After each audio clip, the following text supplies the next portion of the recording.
passe un stage, il a rencontré pas mal de personnes, donc qui, mieux que lui, n'est-ce pas, peut nous parler ce soir de la Cour pénale internationale. Ça fait couler beaucoup d'encre de salive ces derniers temps.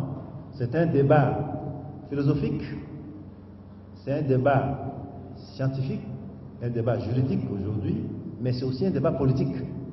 Parce que, comme vous le savez, il y a beaucoup de voix qui s'élèvent ces derniers temps, à tort ou à raison, pour remettre en cause l'existence même de la Cour pénale internationale, parce que son nom s'appelle la Cour pénale internationale, donc elle aurait pu, n'est-ce pas, servir à régler un certain nombre de problèmes pour tout le monde, mais certains pensent que c'est devenu de plus en plus une cour à tête chercheuse.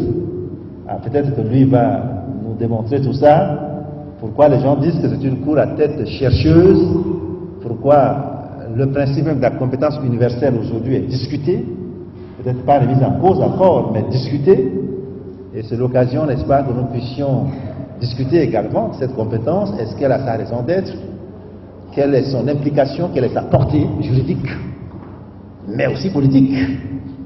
Et donc, c'est toutes ces questions-là, je pense, qu'il va aborder avec nous dans une première partie. Ensuite, je reviendrai, n'est-ce pas, sur ces deux ouvrages que j'ai sous la main, parce qu'il a eu, n'est-ce pas, la gentillesse et le plaisir de me les passer, et donc j'ai eu, on va dire, un peu la modestie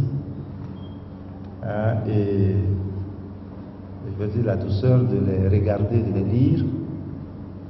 J'en ai tiré quelques leçons pour moi-même que je vais peut-être partager avec vous, et je vous insisterai, n'est-ce pas, aux raisons pour lesquelles vous devriez, n'est-ce pas, très rapidement les avoir. Tout à l'heure, en venant, j'ai commencé à les vendre un peu à l'ENA, en disant à une avocate qui était là que tu ferais mieux, n'est-ce pas, de les acheter, parce que toi, ça va beaucoup personnellement t'intéresser. Donc, je vous donnerai les raisons pour lesquelles c'est extrêmement intéressant d'avoir ces deux ouvrages. Le premier, il porte sur l'affaire Hissène Habré, une première tentative de mise en œuvre de la compétence universelle en Afrique, sorti aux éditions L'Harmattan, je pense c'est en 2015, je pense. Et puis le deuxième, l'Afrique et les mécanismes universels de justice pénale internationale, toujours L'Harmattan, 2016. Donc ces deux ouvrages vous seront tout à l'heure présentés, et à la fin nous passerons un temps, n'est-ce pas, de dédicace, parce qu'il sera là personnellement. Il serait bien de l'acheter, je pense que ça va être un prix unique, de 10 000. Oui. De 10 000 francs, voilà. Donc c'est job, c'est cadeau, quoi. Voilà, comme ça, celui qui prend son ouvrage, il aura, n'est-ce pas, la grâce de faire tout à l'heure, n'est-ce pas, dédicacé. Alors, sans plus perdre de temps, je vais passer la parole à M. Amoulgam Azekerte. Je profite pour saluer, n'est-ce pas, toute sa famille, et puis de souhaiter, n'est-ce pas, une très bonne soirée, là. Voilà, donc, M. Amoulgam, vous avez la parole pour la conférence, pour la présentation, avant que nous puissions, n'est-ce pas, passer à d'autres choses. Merci.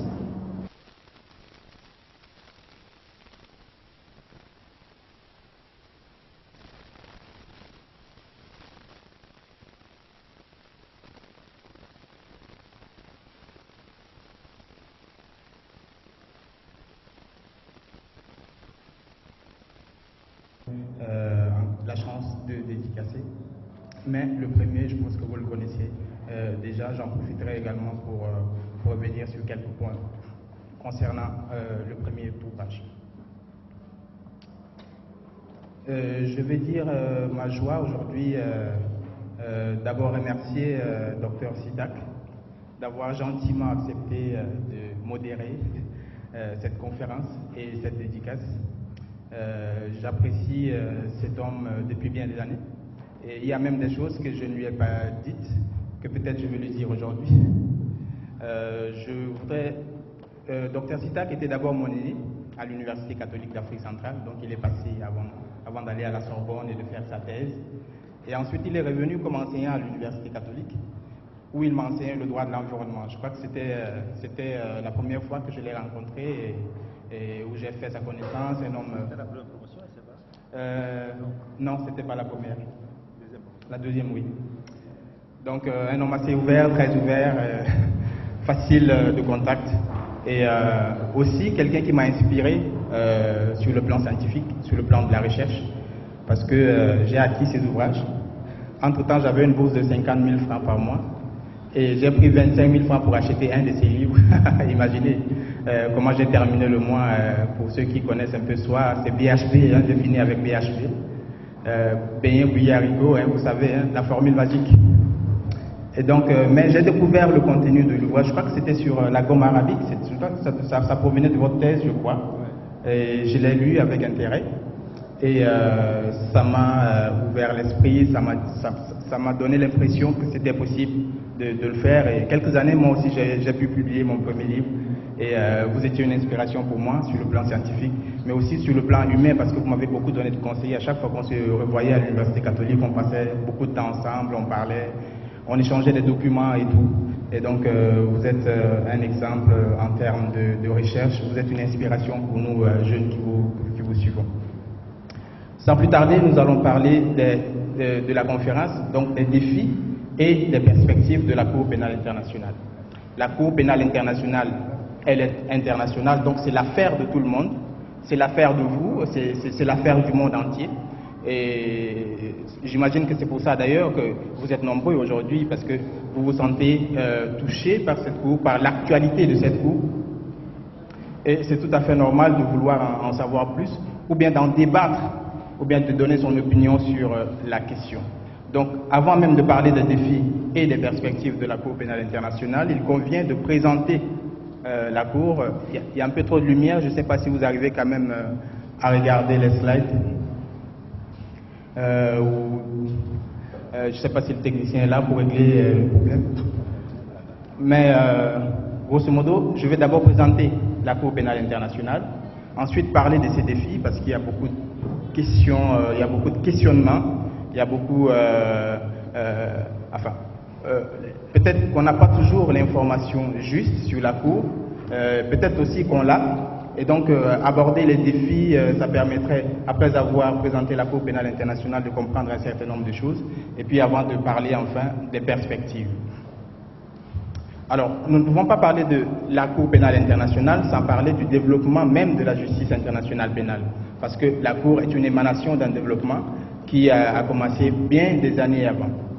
Donc, nous débutons à la fin de la Première Guerre mondiale, où le traité de paix de Versailles a été adopté, et l'idée déjà de créer une juridiction pénale internationale a été évoquée à l'article 227 du traité de Versailles, et l'objectif c'était de juger le Kaiser Wilhelm II, qui était entre-temps l'empereur d'Allemagne, et qui, pour ceux qui ont remporté la guerre, était un peu responsable d'avoir entraîné le monde. Donc, on voulait le juger, mais finalement, on n'a pas pu le juger parce qu'il a trouvé refuge aux Pays-Bas et il était protégé un peu par le royaume des Pays-Bas.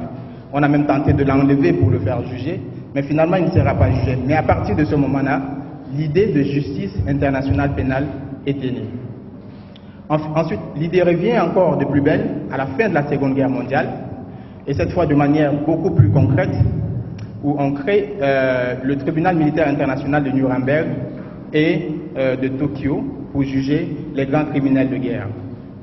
Et donc, d'une idée qui au départ n'a pas pu se réaliser, là on est dans le concret, on crée deux tribunaux ad hoc, deux tribunaux internationaux ad hoc, où on juge les grands criminels de guerre.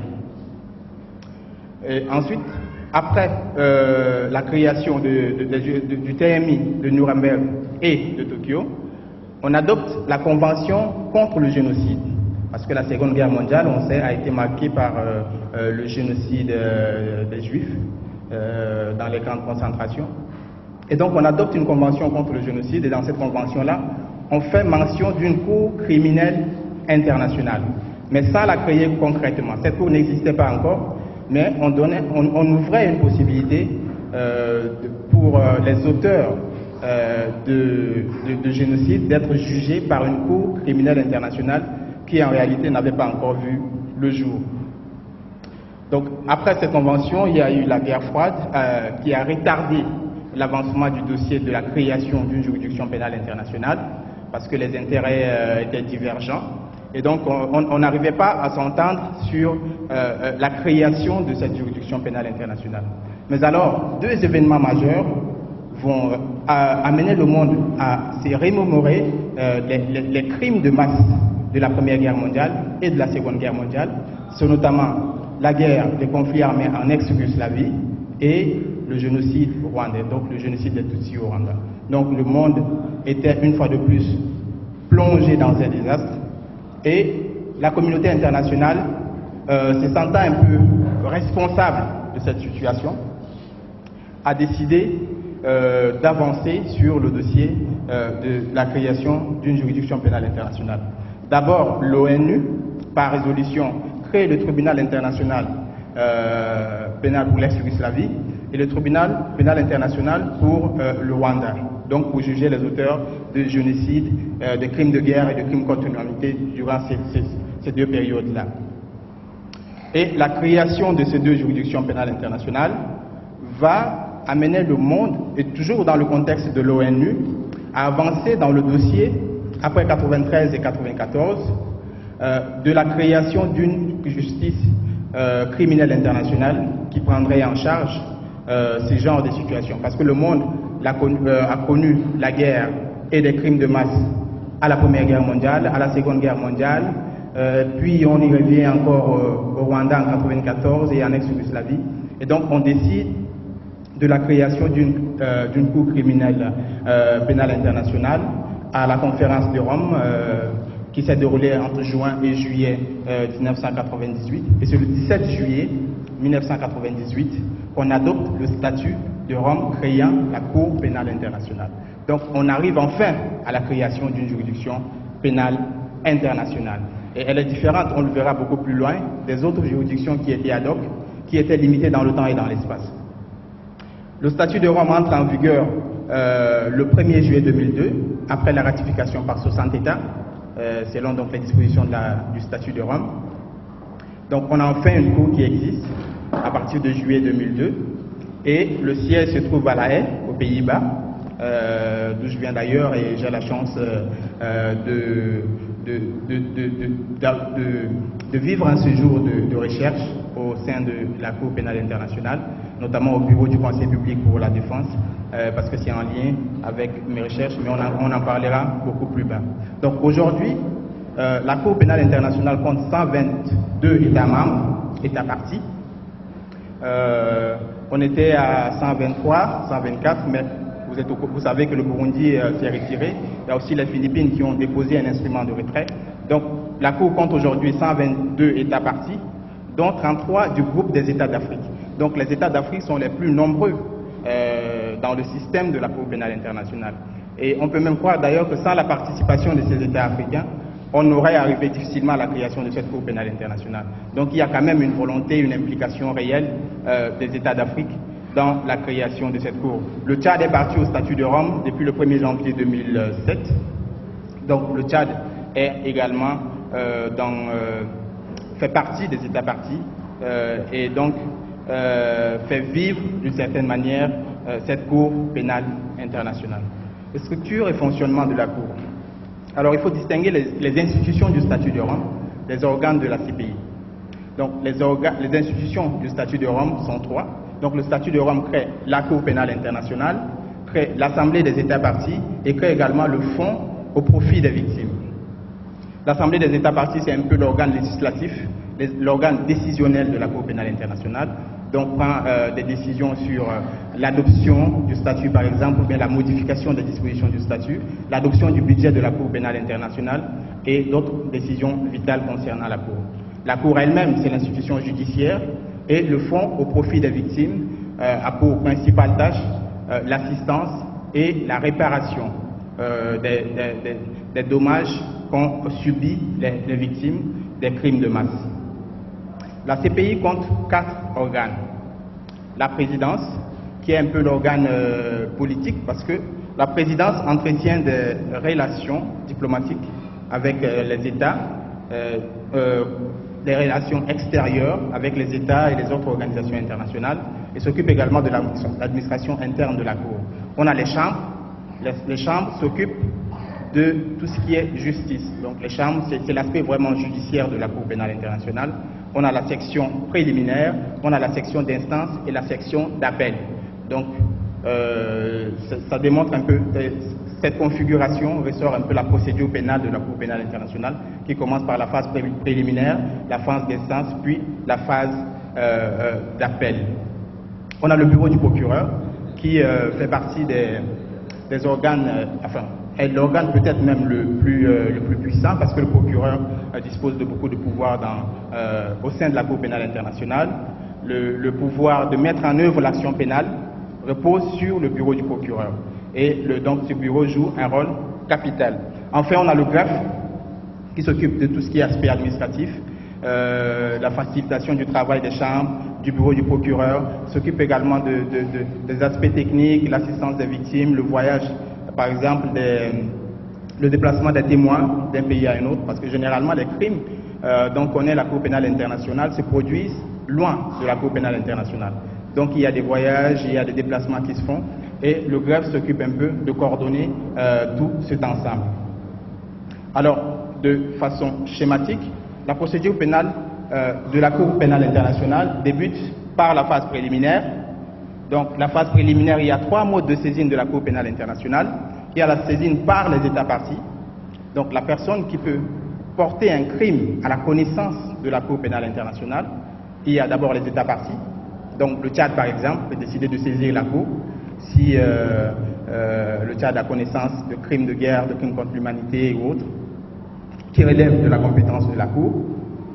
Il y a les États parties, également les États qui reconnaissent la compétence de la Cour de manière ad hoc dans des situations qui se déroulent sur leur territoire. Il y a ensuite le bureau du procureur qui peut saisir également la Cour de façon proprio motu. On parle du pouvoir proprio motu du procureur. Et enfin, il y a le Conseil de sécurité des Nations Unies qui peut porter également à la connaissance de la Cour des crimes relevant de sa compétence.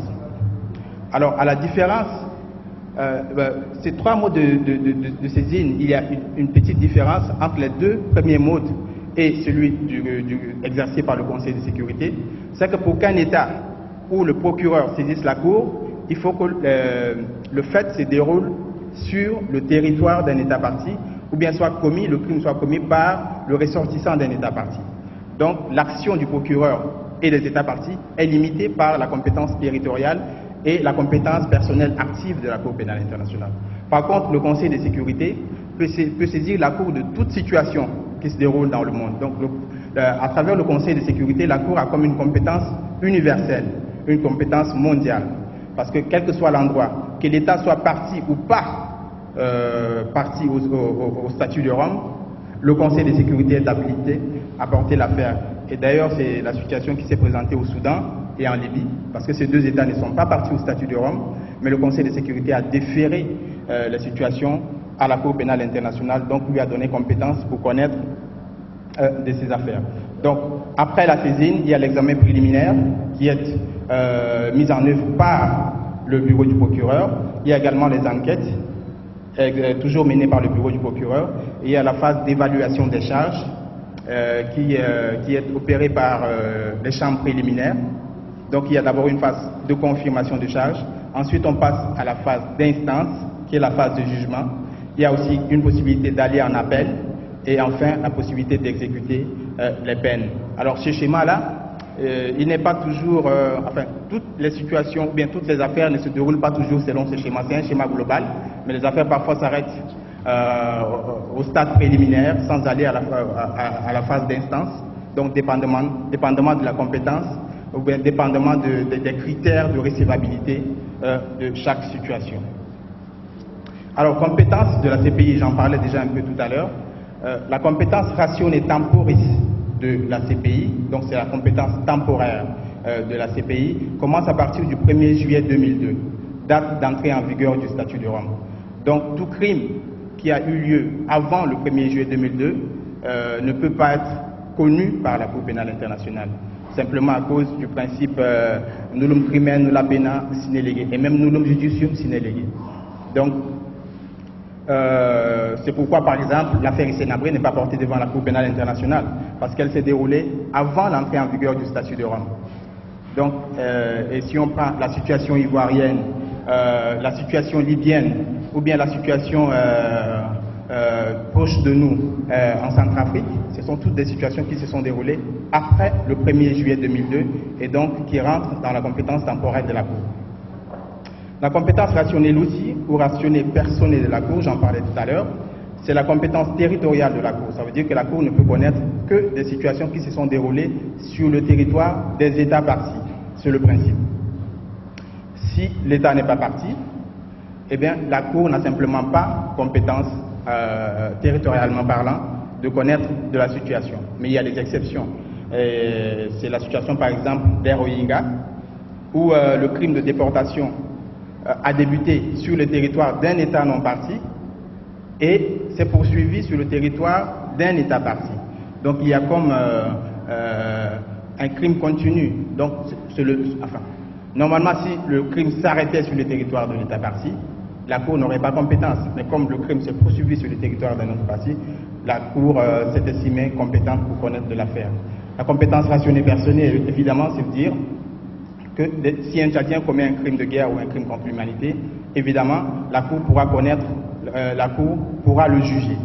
Parce que il est national, il a la nationalité tchadienne et le Tchad est parti au statut de Rome. Cela ne serait pas le cas si le Tchad n'était pas parti au statut de Rome.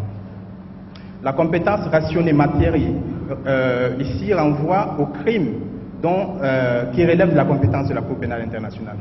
La Cour ne connaît pas du crime de vol, par exemple, du vol ou je ne sais pas trop, attaque à main armée, qui relève par exemple du droit commun du Tchad. La Cour ne connaît que des crimes des plus graves et qui touchent l'humanité tout entière. Et ce sont des crimes, généralement des crimes de masse, d'une grande proportion. Et il s'agit des crimes de guerre, des crimes contre l'humanité, du génocide et du crime d'agression. Et nous allons parler, le génocide ici, c'est le fait de commettre un certain nombre d'actes, ça peut être le meurtre, ça peut être l'empêchement de naissance, avec l'intention de détruire tout ou partie d'un groupe. Et donc, ici on parle du dol spécial, c'est l'intention spécifique de vouloir détruire toute ou partie d'un groupe. Ça peut être un groupe ethnique, un groupe racial, un groupe national, ou bien un groupe religieux. Alors, si on tue par exemple, si on tue 100 membres d'un groupe, sans avoir l'intention de détruire le groupe, ce n'est pas un génocide. Mais si on tue ne serait-ce que 10 personnes du groupe, mais avec l'intention de détruire tout le groupe, eh bien, c'est un génocide. Les crimes de guerre, ce sont des crimes commis dans le cadre des conflits armés. Ça peut être des conflits armés internationaux ou bien des conflits armés à caractère non international. Donc, ce sont des violations des conventions de Genève, des coutumes de guerre, ou bien la violation de l'article 3 commun aux 4 conventions de Genève. Les crimes de guerre, en général, se déroulent. Quand on parle de conflit armé international, il s'agit de conflits entre deux États, au minimum, ou bien d'une guerre de libération nationale. Et lorsqu'on parle de conflits armés à caractère non international, ce sont des conflits internes et qui généralement opposent des forces gouvernementales à des groupes armés organisés tels que les rébellions et autres, ou bien ces groupes armés organisés entre eux. Et durant ce conflit, si par exemple un groupe armé attaque des civils, eh bien c'est un crime de guerre. Et ces crimes de guerre relèvent de la compétence de la Cour pénale internationale. Les crimes contre l'humanité sont des attaques généralisées et systématiques. Ici encore, on revoit la proportion du crime, attaque généralisée et systématique. Ça suppose une grande envergure contre toute population civile en connaissance de cette attaque. Ça peut être le meurtre, l'extermination, la réduction en esclavage, etc. Le crime d'agression, qui est le dernier qui est rentré dans la compétence matérielle de la Cour pénale internationale, parce que depuis le 1er juillet 2002, la Cour pénale internationale ne connaissait pas encore, n'avait pas la compétence de juger le crime d'agression. Ce crime a été défini en 2010 à Kampala, lors d'une conférence de révision. Et c'est depuis seulement le 17 juillet 2018 que la Cour peut connaître d'un crime d'agression. Donc c'est le nouveau crime en fait qui relève de la compétence de la Cour pénale internationale et consiste à l'emploi par un individu à mesure de contrôler l'appareil d'État de la force armée contre la souveraineté, l'intégrité ou l'indépendance d'un autre État. Nous allons terminer, s'agissant de la présentation de la Cour, par quelques caractéristiques que j'ai déjà parfois mentionnées. C'est que la Cour a été créée à partir d'un traité, donc une convention internationale, contrairement aux tribunaux ad hoc qui ont été créés par des résolutions du Conseil de sécurité. Donc le TPIR, le TPIY ont été créés par des résolutions. Et la Cour pénale internationale est une juridiction permanente à vocation universelle. Les juridictions ad hoc que j'ai citées tout à l'heure avaient une compétence ou ont une compétence limitée dans le temps et dans l'espace. Si on prend les chambres africaines extraordinaires par exemple, on dit le territoire des crimes qui ont eu lieu sur le territoire du Tchad de 82 à 90. Donc c'est une limitation temporelle et une limitation spéciale.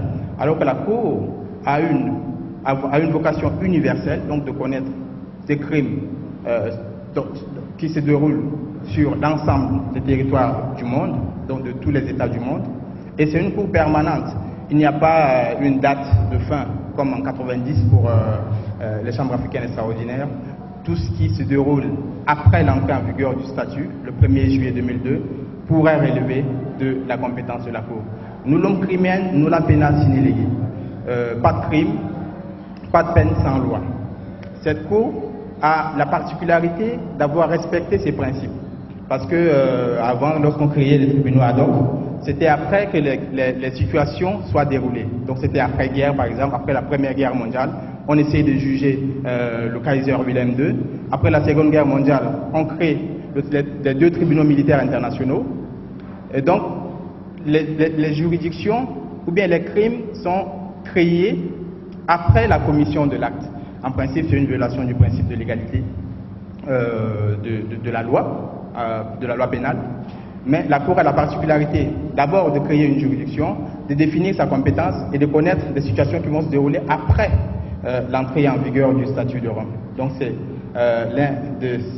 l'une de ces caractéristiques. Il y a également le principe de complémentarité qui est au cœur même du système de la Cour pénale internationale. C'est que la Cour pénale est complémentaire, elle vient en complément des juridictions nationales. Ce n'est pas elle n'a pas de primauté sur les affaires.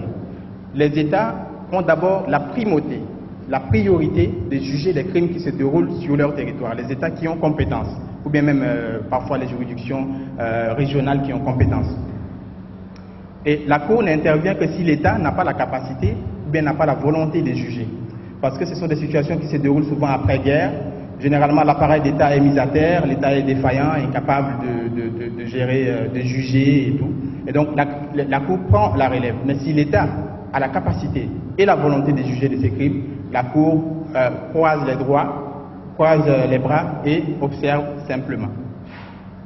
Il faut aussi distinguer la Cour pénale internationale de la Cour internationale de justice, qui est une juridiction de l'ONU et qui connaît des différends entre États.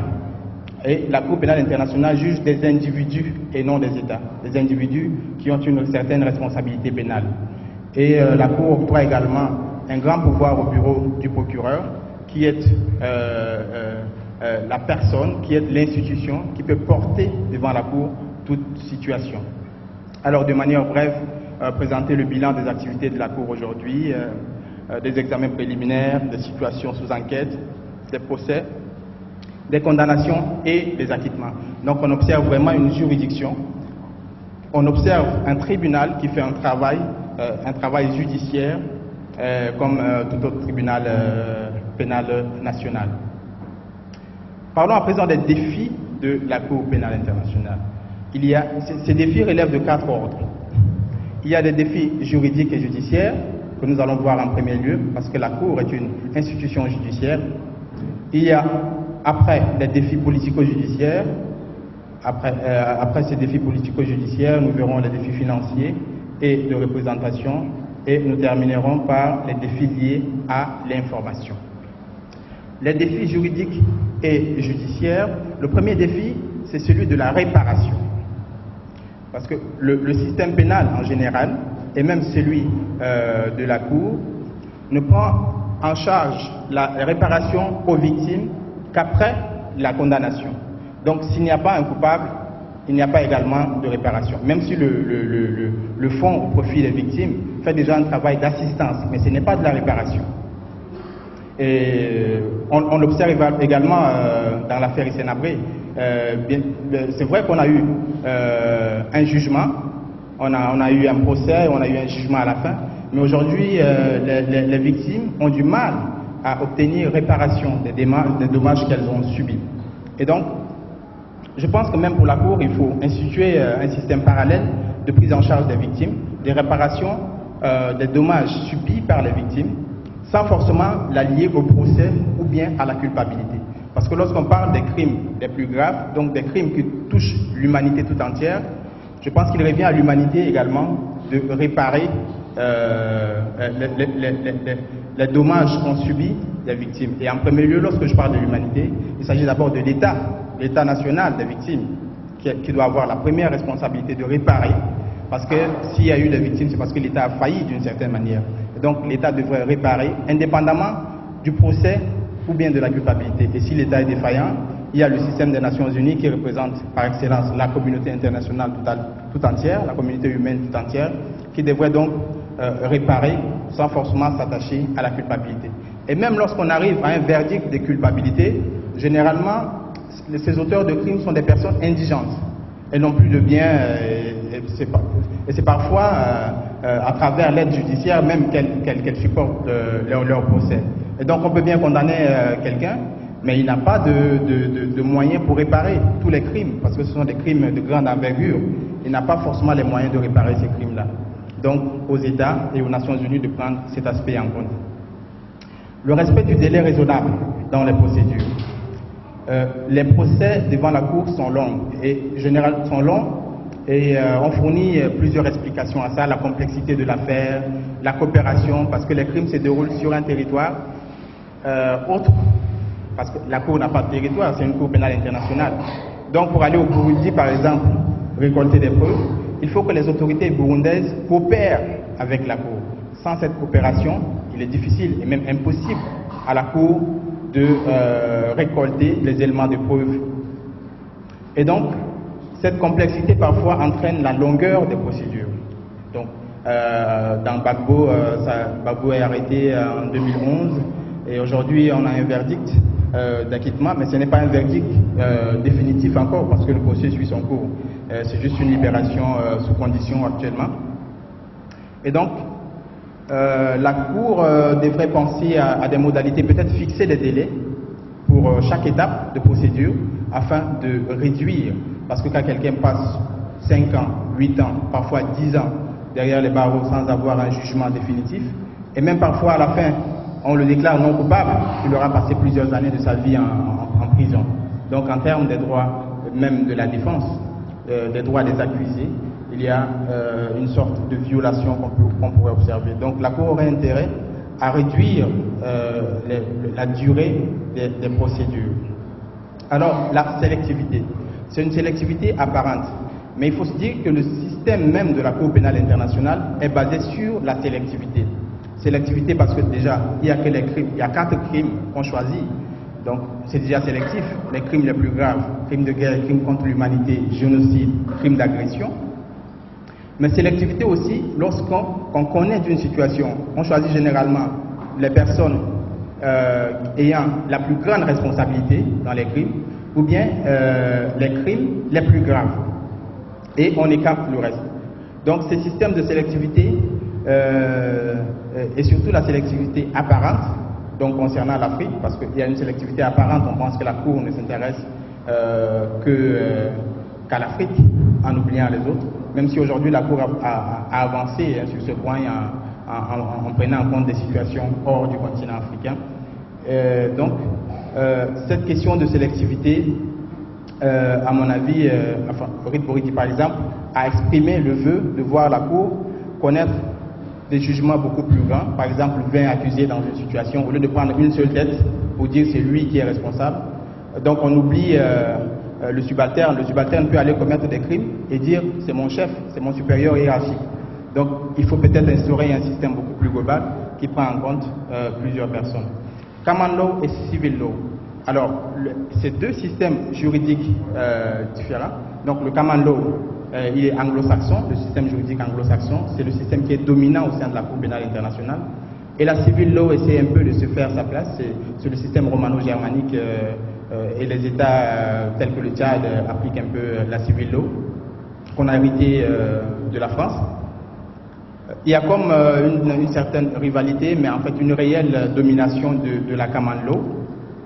Et la Cour a donc le défi de créer un système mixte. Par exemple, il n'y a pas de juge d'instruction à la Cour pénale internationale. Alors qu'au Tchad, on a un juge d'instruction et parfois la vérité de départ est établie par le procureur.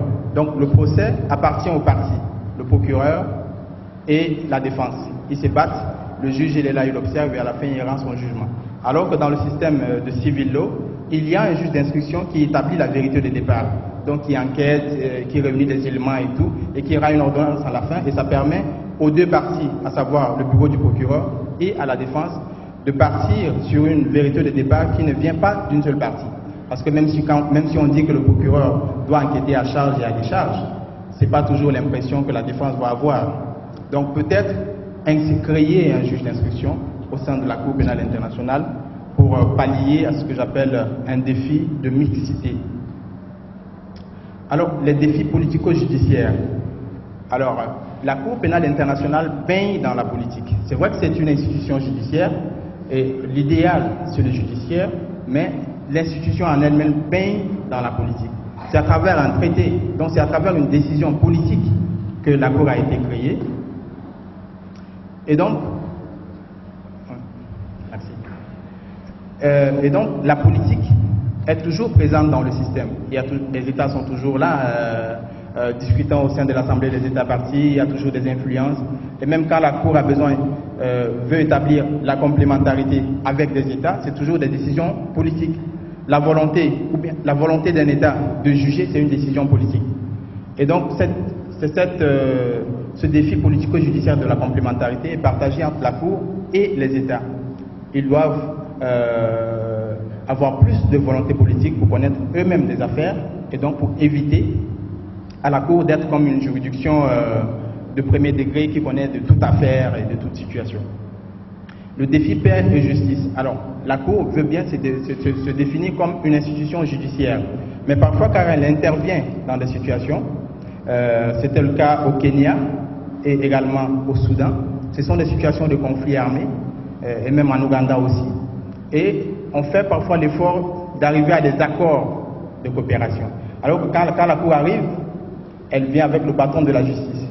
Et généralement, dans les accords de coopération, parfois il y a l'amnistie, par exemple. On décide d'accorder l'amnistie pour rétablir la paix dans un pays. On essaie de faire... Et l'action judiciaire de la Cour, parfois, est perçue comme un obstacle aux efforts de paix et de réconciliation. Et donc, le bureau du procureur la procureure dit qu'elle n'est pas responsable des questions de paix et de sécurité, ça serait plus l'ONU qui devrait s'en charger. Mais je pense que cet aspect doit être pris en compte parce que s'il n'y a pas de justice sans paix, il n'y a pas non plus de paix sans la justice en fait. Donc, essayer de rétablir la paix est aussi important que d'établir la justice. Le défi de la coopération. Alors, l'exemple le plus typique, c'est l'affaire Omar al-Bashir, parce que la Cour a sollicité la coopération des États membres dans l'arrestation et la remise, ou bien le transfèrement du président autrefois en exercice du Soudan. Et ces États membres ont refusé de coopérer. Alors, ces États ont évoqué des obligations contradictoires en droit international, donc l'obligation de respecter l'immunité dont jouit un chef d'État en exercice et l'obligation de coopérer et donc d'arrêter de le remettre à la Cour pénale internationale. Donc, ces défis de la coopération, elle est bien réelle et c'est un défi à relever. C'est aussi un défi de droit parce qu'il y a des contradictions juridiques. J'ai d'ailleurs commis un billet là-dessus sur l'immunité devant la juridiction nationale d'un haut fonctionnaire en exercice versus la non-pertinence de la qualité officielle devant la Cour pénale internationale. Donc essayer de trouver un juste milieu. Et enfin, parlons du défi de l'universalité, parce que la Cour a vocation de devenir une justice universelle, une juridiction universelle. Or, il y a des gros poissons qui ne sont pas encore partis au statut de Rome. Et je cite les États-Unis, la Russie, la Chine. Donc le défi de l'universalité, c'est le défi de d'avoir la signature de ces États-là, ou bien de leur ratification du statut de Rome, pour que la Cour puisse effectivement s'estimer être une Cour universelle. Les défis financiers et relatifs aux ressources humaines, limitation budgétaire, parce que le bureau du procureur, par exemple, évoque pratiquement à chaque assemblée des États partis la limite budgétaire, parce que toute action judiciaire a besoin également des ressources. Et quand on n'a pas assez de ressources, on est limité dans l'action judiciaire. Et donc, ces défis budgétaires pourraient être réglés peut-être par une plus grande participation des États en termes financiers. Défi relatif aux ressources humaines, c'est le défi de la représentation géographique au sein de la Cour. Il y a des États qui sont surreprésentés et donc qui peuvent avoir même jusqu'à 30, parfois plus 30. La France, par exemple, a beaucoup de personnel au sein de la Cour pénale internationale. Par contre, il y a des États qui sont sous-représentés, parfois même non représentés au sein de la Cour. Le Tchad, par exemple, n'a aucun national comme fonctionnaire de la Cour pénale internationale. Et donc, sur la liste, sur la mise à jour de la représentation géographique, la représentation nationale des États ou bien des nationaux travaillant à la Cour, quand on va au Tchad, on voit moins 2. Donc, ça veut dire que le Tchad compte moins 2 personnes. Donc, ça veut dire qu'il y a 2 places à combler. Alors que d'autres ont plus 30, plus 10, donc 10 fois plus. Et il y a même des États qui ne sont pas partis au statut de Rome, qui ont des nationaux qui travaillent pour la Cour. Et donc, ce défi de la représentation est bien réel. Et peut-être l'effort, il est peut-être diplomatique. Il est peut-être aussi de la responsabilité de l'État, sur le plan diplomatique peut-être, ou bien de la Cour également d'être plus ouverte. Mais cette question de la représentation géographique doit être harmonisée avec la compétence. Parce qu'il ne s'agit pas simplement de prendre pour prendre, mais aussi que la personne ait la compétence. Et donc, il faut trouver un juste équilibre entre la représentation et la compétence. Par contre, on compte des Tchadiens, par exemple, sur la liste des conseils pouvant intervenir devant la Cour. On a 3 Tchadiens sur 800 conseils. On a 3 Tchadiens. Et on a un Tchadien sur 354 assistants des conseils. Donc, il y a un défi, par exemple, pour le Tchad, d'être représenté au sein de la Cour pénale internationale. Il n'y a pas que le Tchad, il y a bien d'autres États s'agissant de ce défi de représentativité. Alors, le défi de l'information. La Cour n'est pas toujours là pour répondre aux critiques qu'on lui adresse. Et parfois, ça fuse de tous bords. Et chacun dit ce qu'il pense et la Cour n'est pas toujours présente pour répondre. Et parfois, même quand elle répond, il y a des informations disponibles sur son site internet ou bien sur YouTube et tout. Un pays comme le Tchad où les mégas valent de l'or, c'est difficile de regarder une longue vidéo d'un procès sur YouTube ou être à l'affût de l'actualité de la Cour pénale internationale. Donc parfois on est sous-informé ou bien mal informé concernant la Cour pénale internationale. Donc ces défis de l'information, la Cour essaie déjà d'y remédier, mais un effort peut-être beaucoup plus poignant devait être fait, surtout s'agissant des pays comme le Tchad où l'accès à Internet est très limité. Le défi du bilinguisme. Alors, les 2 langues de travail de la Cour pénale internationale sont l'anglais et le français. Mais de façon concrète, au sein de la Cour, c'est l'anglais qui prédomine. Donc on fait pratiquement tout en anglais.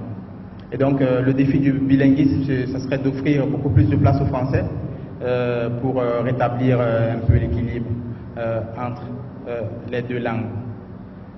Alors, les perspectives. Je ne suis pas trop prophète pour parler de l'avenir, mais parfois, j'éviterais de spéculer sur l'avenir, mais peut-être aussi essayer juste d'être réaliste en prenant en compte la situation actuelle de la Cour pénale internationale. Je pense que la première perspective que moi j'envisage pour la Cour pénale internationale, c'est celle d'une complémentarité effective. Donc si les juridictions nationales pénales ont bien la capacité et ont bien la volonté de poursuivre, la Cour sera comme une juridiction symbolique, juste observatrice de ce qui se passe. Donc ça serait de la responsabilité. En fait, il est de la responsabilité première des États de poursuivre et de condamner et même de réparer. Et les juridictions régionales pourront également faire le travail. Donc pour moi, dans l'avenir, je vois une cour symbolique, une cour observatrice, où les États font le travail avec une bonne volonté et une bonne capacité. Donc ça permet de réduire les coûts de financement d'abord, parce qu'une justice qui se situe loin, et ça permet également de rapprocher la justice auprès des victimes, ou bien auprès du terrain sur lequel le crime s'est déroulé. Parce que lorsque la justice se passe ici au Tchad pour un crime qui s'est déroulé au Tchad, les personnes qui l'ont vécu se sentent plus vivants, enfin, plus impliquées dans la chose. Mieux que quand ça se passe à des milliers de kilomètres ailleurs. Et on a souvent le sentiment que c'est une justice arrachée, confisquée. Donc le défi de la complémentarité, ça serait de rapprocher la justice des justiciables et de réduire les coûts financiers que cela pourrait engendrer. Je pense aussi que la Cour est une cour nécessaire. La Cour pénale internationale est une juridiction nécessaire et utile. Parce que même si ce n'est pas mesuré, c'est une cour. Même s'il est difficile de mesurer l'effet dissuasif de la Cour, son existence, on pourrait le croire, j'ai un collègue qui travaille sur l'effet dissuasif de la Cour pénale internationale, pourrait empêcher des personnes qui ont des projets criminels de ne pas le faire, parce que la Cour est là. Ou bien de réprimer quand c'est fait, quand les États n'ont pas la capacité et la volonté, la Cour agit, et également de donner réparation et assistance aux victimes. Donc je termine là ma présentation. Juste parler brièvement de mes deux ouvrages, avant que le docteur Sitak n'en parle plus en détail. Donc l'affaire Hissène-Habré, une première tentative de mise en œuvre de la compétence universelle en Afrique. Donc c'est le premier livre que j'ai publié en 2015 aux éditions L'Harmattan, et qui parle, en fait, la compétence universelle, c'est le fait pour une juridiction nationale de connaître d'un crime qui s'est déroulé à l'étranger. Donc on a essayé de faire un jugement à Dakar, d'abord par les juridictions nationales sénégalaises, ça n'a pas marché, mais finalement on a créé des chambres africaines extraordinaires. Donc c'est un peu de ça que je parle dans l'ouvrage. Et enfin, dans le deuxième ouvrage portant sur l'Afrique et les mécanismes universels de justice pénale internationale, je parle des relations entre l'Afrique et les juridictions internationales, bien les mécanismes universels, notamment la Cour pénale internationale et la compétence universelle. Donc du ressentiment des États africains, de leur volonté de se retirer de ces mécanismes-là, quelles sont les raisons, est-ce qu'elles sont fondées ou pas. Donc c'est brièvement de ça que je parle. Je vous remercie très sincèrement de votre aimable attention et merci de m'avoir passé la parole, Dr Sitak. Je vous la rends.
honnêtement, en tant qu'internationaliste, moi je pense très bien que ces juridictions internationales ne sont que les instruments des États plus forts.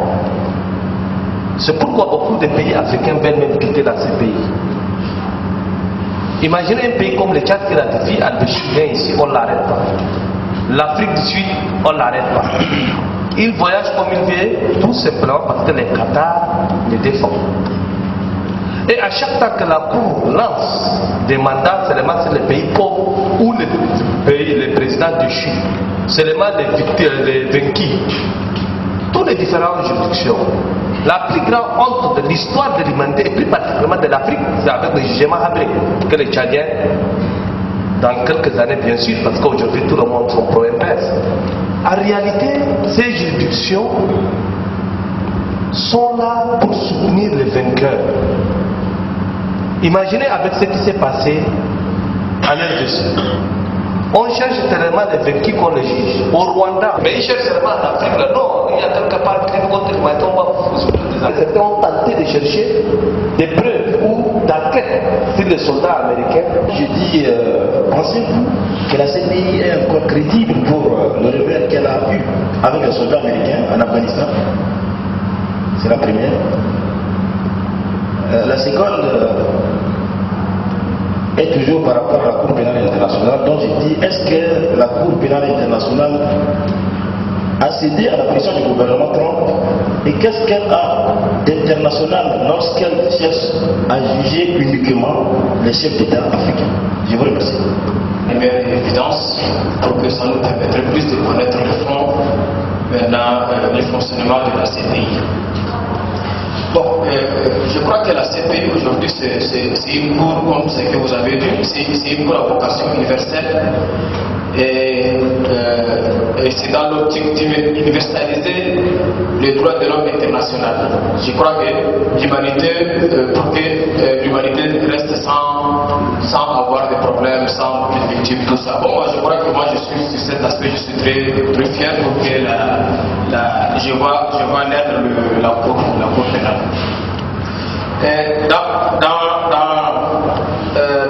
Dans son exposé, bon, il a parlé de, je crois, la conférence de Kampala a fait naître.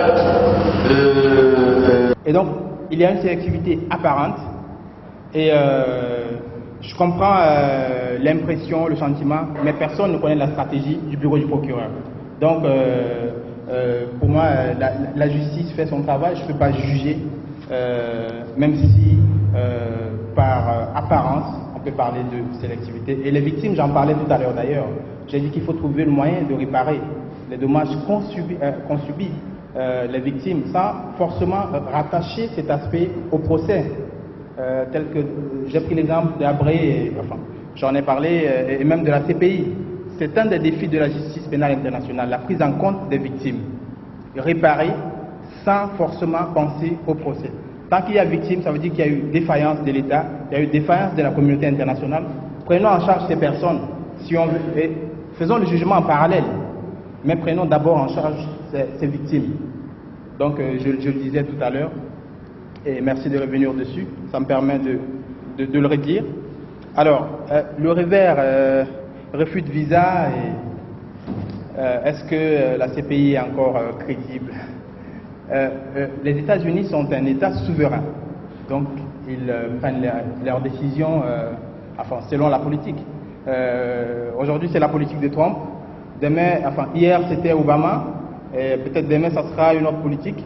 Et je ne pense pas que la politique soit toujours la même selon la personne qui est en charge. Donc aujourd'hui, cette politique se présente telle qu'elle est. Peut-être demain qu'elle sera différente. Mais est-ce que la CPI, je ne pense pas que ça touche à la crédibilité de la CPI. Parce que l'État est souverain. Le Tchad a décidé de ne pas arrêter après. Le Tchad est souverain. Et le Tchad a peut-être ses raisons.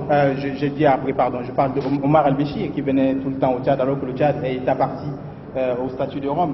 Et la Cour d'ailleurs a demandé au Tchad plusieurs fois de l'arrêter et de le transférer. Mais le Tchad ne l'a jamais fait. Sur la base de sa souveraineté peut-être, mais c'est une violation de son obligation de coopération envers la Cour pénale internationale, parce que le Tchad a ratifié le statut de Rome. Ça pourrait aussi être pour le Tchad peut-être le respect d'une autre obligation internationale, celui de respecter les immunités. Mais chaque État est souverain. Et est-ce que ça touche directement à la crédibilité de la Cour?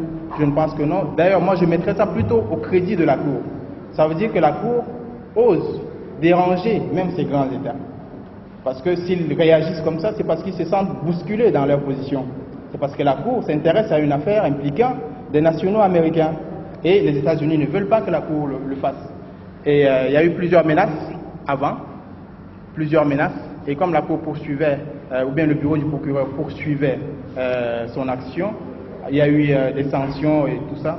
Mais je vous dis que la procureure peut aller, par exemple, à une conférence des Nations Unies aux États-Unis. Elle peut même encore obtenir un visa pour aller aux États-Unis. C'est juste qu'elle n'a plus un visa ouvert ou bien un visa permanent. Donc c'est une décision politique, mais ça dépend de la personne qui est là actuellement. Ça pourrait changer, mais à mon avis, ça ne touche pas à la crédibilité directement de la Cour. Est-ce que cette justice, elle est encore internationale si elle ne s'occupe que des chefs d'État africains? D'abord, la Cour pénale internationale ne s'occupe pas que des chefs d'État africains. Il y a bien d'autres personnes qui sont jugées, qui font l'objet d'enquêtes, de mandats d'arrêt et tout. Je crois que les chefs d'État, il y en aurait peut-être 3, je sais pas. Il y a Bachir, il y a eu Gaddafi, et il y a également eu Uhuru Kenyatta, qui a été finalement disculpé. Enfin, les charges ont été simplement été retirées. Et donc, mais à côté de ça, il y a des chefs de guerre qui ne sont pas que des présidents de la République. Et pour parler du débat justice sélective ne visant que les Africains, je voudrais dire que la plupart des affaires concernant l'Afrique, dont on connaît la Cour aujourd'hui, ont été déférées par les États africains eux-mêmes. Lorsqu'on parle du Mali, qu'on parle de la Centrafrique, de l'Ouganda, et même de la Côte d'Ivoire, d'une certaine manière, le gouvernement en place a soutenu l'action de la CPI. Donc, grosso modo, ce sont les États africains eux-mêmes qui défèrent les situations africaines à la CPI, excepté le Kenya, le bureau du procureur s'est saisi, et excepté le Soudan et la Libye, où c'était le Conseil de sécurité qui a déféré les deux situations. Et donc, cette sélectivité, pour moi, elle est apparente, et les États africains ont déféré par leur propre volonté, jouant sur leur politique, les affaires.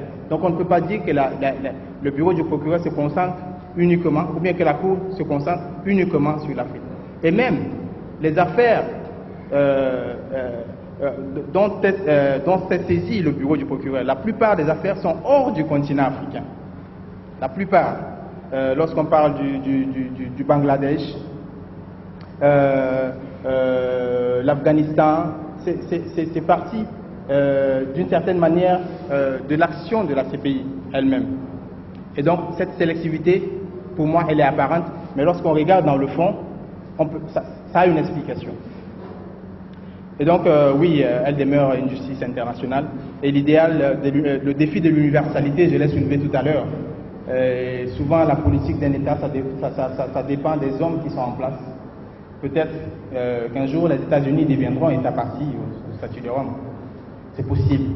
Donc, comme je l'ai dit, les perspectives, je ne m'y prononce pas beaucoup. Alors, notre frère Massi, je crois, a parlé de la conférence de Kampala et des crimes de torture et tout, et que je n'ai évoqué que le crime d'agression. En fait, à ma connaissance, il y a eu que la définition du crime d'agression en 2010 qui a été adoptée à la conférence de Kampala. Et aujourd'hui, depuis le 17 juillet 2018, la Cour, effectivement, a la compétence sur ce crime d'agression.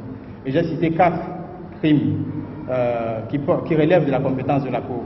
Les crimes de guerre, les crimes contre l'humanité, le génocide et le crime d'agression.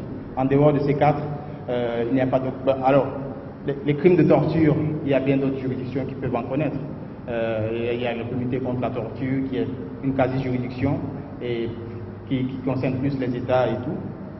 ou bien les disparitions forcées créent également des mécanismes quasi-juridictionnels pour connaître de la responsabilité plus des États, mais la Cour n'a pas compétence sur les disparitions forcées en tant que telles, ou bien la torture en tant que telle. Mais la Cour a la compétence sur la torture qui constitue par exemple un crime contre l'humanité. Donc dans les crimes sous-jacents, lorsqu'on parle de crimes contre l'humanité, on cite également des actes de torture, mais l'élément contextuel est différent. Attaque généralisée et systématique, et puis on peut parler de meurtre, de torture et machin. Donc l'élément contextuel est différent, mais cela ne relève pas de la compétence de la Cour. Est-ce que j'ai... Ok, c'est bon. Alors on court un peu derrière le temps, donc c'est vrai qu'on a une deuxième volet de notre travail. Est-ce qu'on peut en rester là ou bien essayer à... Les lumières sont bons. Pardon? 4? Voilà, merci. Et il y a eu des signatures, mais zéro ratification jusqu'à aujourd'hui, à ma connaissance. Parce que... Pardon? 11 signatures, mais zéro ratification. Il n'y a pas de ratification. Donc les États africains décident de créer une juridiction pénale et personne ne veut faire vivre la juridiction pénale. C'est quand même ridicule à mon sens. Et ils veulent se retirer collectivement de la Cour pénale internationale.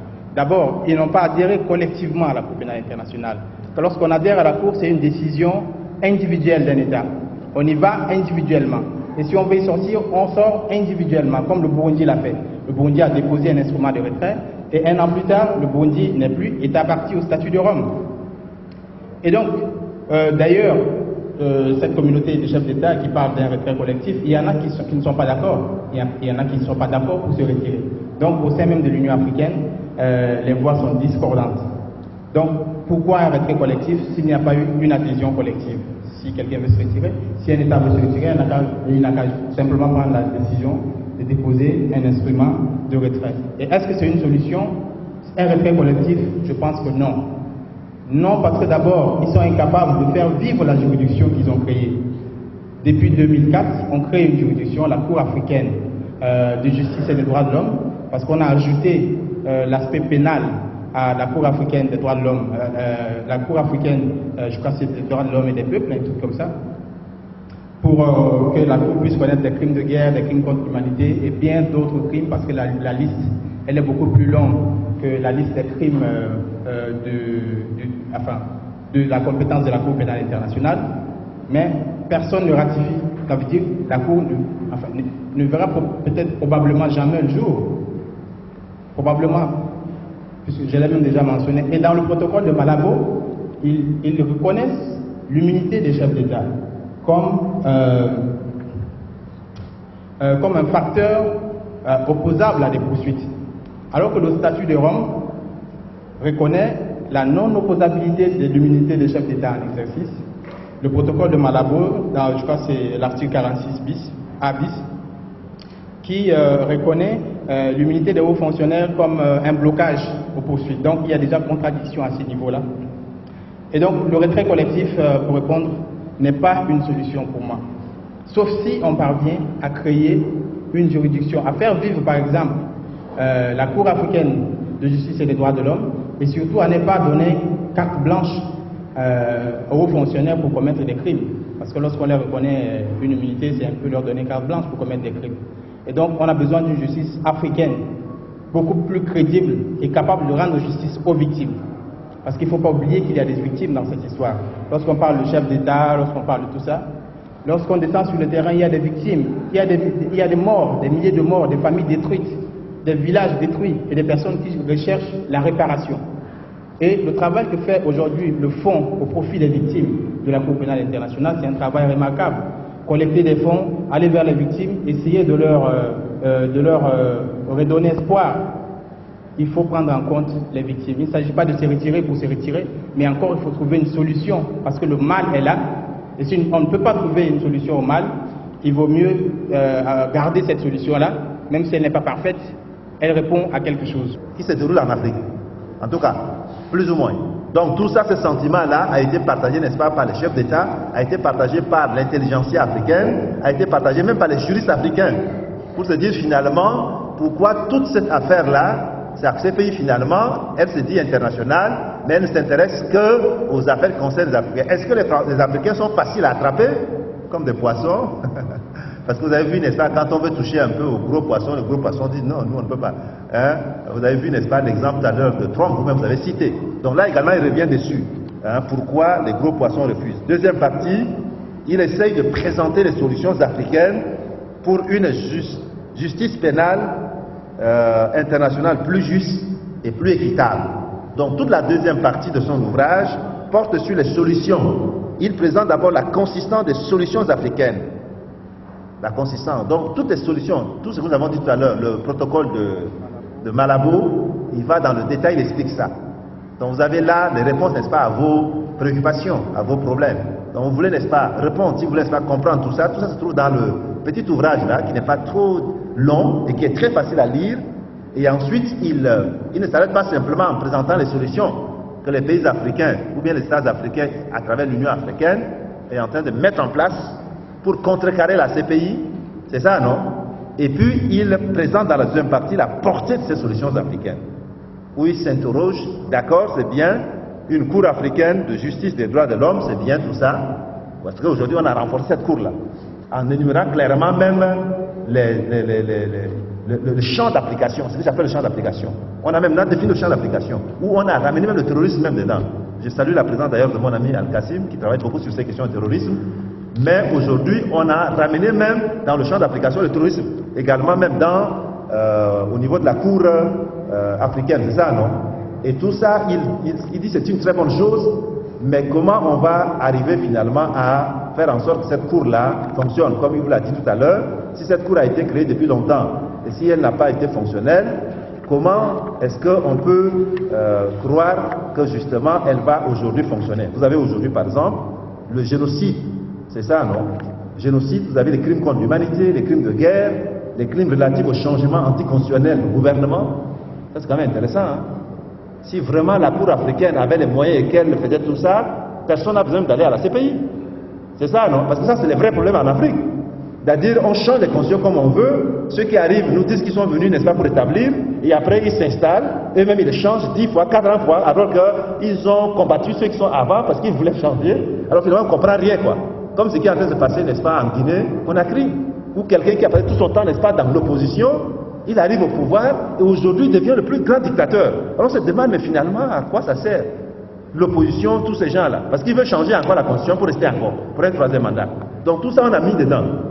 La piraterie, le terrorisme, le mercenariat, la corruption, le blanchiment d'argent, la traite des personnes, le trafic illicite de stupéfiants, le trafic illicite des déchets dangereux, l'exploitation illicite des ressources naturelles, le crime d'agression, etc., etc. Donc vous voyez un peu, tout ça ce sont aujourd'hui les champs d'application remis, n'est-ce pas, à la Cour africaine de justice des droits de l'homme.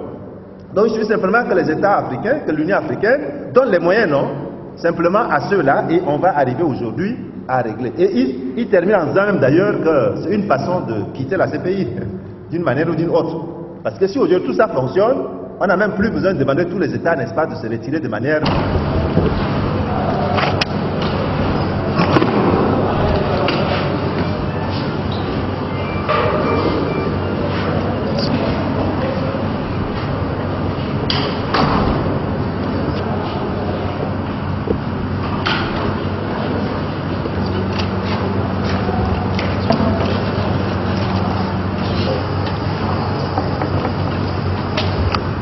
C'est également comme ça.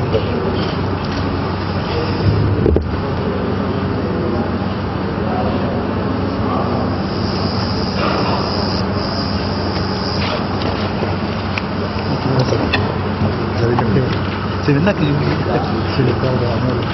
Non, ça va.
livre al-Warada comme était en Afrique des implications dans la justice, mécanisme de justice pénale internationale, donc Cour pénale internationale ou compétence universelle. L'État africain, human jildim mahalulum kalam justice da, chan human